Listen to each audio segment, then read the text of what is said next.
உயிர்த்தெழுந்த இயேசுவின் நாமத்திலே கிறிஸ்மஸ் நல்வாழ்த்துக்கள்.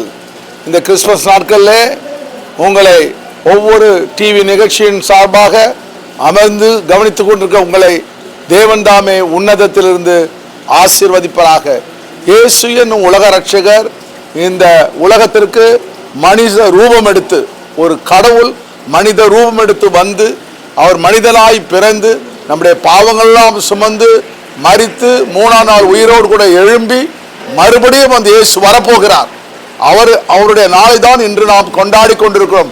உலகத்தில் எத்தனையோ பேர் வாழ்ந்தார்கள், மரித்தார்கள், ஆனால் ஒருவரும் உயிரோடு கூட எழுந்திருக்கவில்லை. இந்த இயேசு எல்லோர் கண்களுக்கு முன்பாக எழுந்தார், பரலோகத்துக்கு முன்பாக எல்லோர் கண்பாக போனார், திரும்ப வரப்போகிறார்.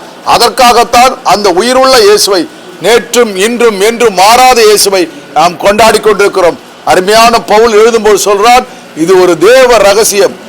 ஆண்டவர் அதாவது கடவுள் மாம்சத்திலே வெளிப்பட்டார், பிறகு அவர் தேவ நீதியாக காணப்பட்டார், பிறகு தேவ தூதர்களுக்கு காணப்பட்டார், மகிமையிலே எடுத்துக் கொள்ளப்பட்டார் என்று சொல்கிறார். அதுபோல தேவன் உங்களை இந்த நாளிலே ஆசீர்வதிப்பாராக.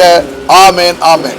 இந்த கிறிஸ்துமஸ் நாளிலே நம்முடைய தமிழ்நாடு அரசுக்காக பிஷப் எடிசன் ஆகிய நான் நன்றியை தெரிவித்துக் கொள்கின்றேன். ஏனென்றால் நாங்கள் 4 கோரிக்கைகளை வைத்தோம். அதாவது, 1, கிறிஸ்தவர்களுக்கு ஒவ்வொரு டிஸ்ட்ரிக்டிலும் கல்லறை தோட்டம் வேண்டும் என்று. அந்த கல்லறை தோட்டத்தை இந்த அரசாங்கம் செய்து கொடுத்ததற்காக நான் தேவனுக்கு நன்றி செலுத்துகிறேன். அதுபோலவே இனிமேல் சபை கட்டுவதற்கு NOC வேண்டாம், எந்த பிரச்சனையும் வேண்டாம் என்று இந்த அருமையான அரசாங்கம் அறிவித்திருக்கிறது. அதற்காக நன்றி செலுத்துகிறேன். ஆண்டவர் தாமே உங்களை ஆசீர்வதிப்பாராக. ஆமேன். இந்த தேசத்தினுடைய பிரதம மந்திரி, அருமையான நம்முடைய ஹோம் மினிஸ்டர், எல்லோருக்காக நாங்கள் ஜெபிக்கிறோம். MLA MP-க்காக ஜெபிக்கிறோம். கர்த்தர் தாமே நல்ல சுகத்தையும் பலத்தையும் ஆரோக்கியத்தையும் தருவாராக.